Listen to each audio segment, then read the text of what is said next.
The Single Mom Who Built an Empire story. The morning sun rose over a quiet Texas town as Lisa Carter stood by her kitchen sink, staring at the empty coffee mug in her trembling hands. The silence in the house felt heavy, too heavy for someone used to laughter, love, and the comforting voice of her husband. But he was gone now. 6 months earlier, after 12 years of marriage, her husband, Mark, had walked out, leaving behind nothing but unpaid bills and a note that said, "I can't do this anymore." Lisa was left with 2 kids, Emma, 8, and Noah, 5, and a mountain of debt. The mortgage was due, her car payment was late, and her job as a part-time cashier barely covered groceries. Every night, after putting her kids to bed, she'd sit at the kitchen table, fighting back tears and fear. But one night changed everything, the spark. While folding laundry, Lisa noticed the handmade soap her grandmother had taught her to make years ago, a small lavender bar she'd crafted as a hobby. It smelled like comfort. It smelled like hope. That night, she made a few more bars, experimenting with scents like honey, vanilla, and lemon. The next day, she brought them to a local farmer's market, setting them on a borrowed wooden table with a handwritten sign. Handmade soaps, $3 each. She didn't expect much. But to her surprise, she sold out in 2 hours. People loved her soaps. They said they were gentle, natural, and smelled amazing. A few even asked, "Do you have a website?" Lisa smiled nervously. "Not yet," she said.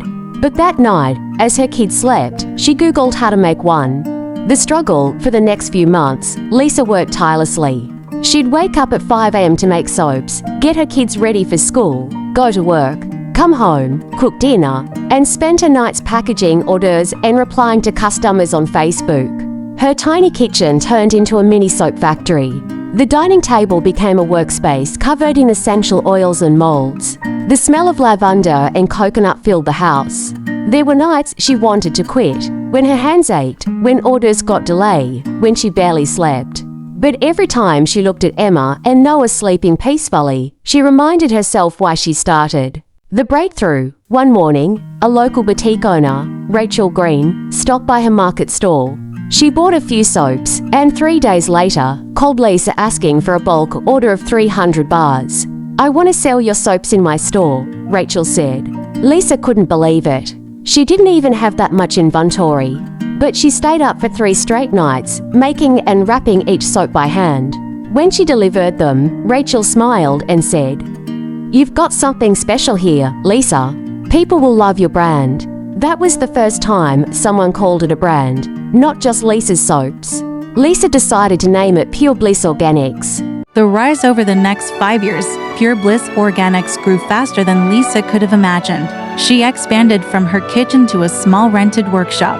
Her soaps were now in several Texas boutiques and gaining online traction. She learned marketing from YouTube videos, packaging design from free tutorials, and customer service from her own heart. In year 6, a viral TikTok video changed everything. A customer posted about Lisa's lavender soap, calling it the only product that helped her sensitive skin. Within 48 hours, Lisa's online store sold out completely.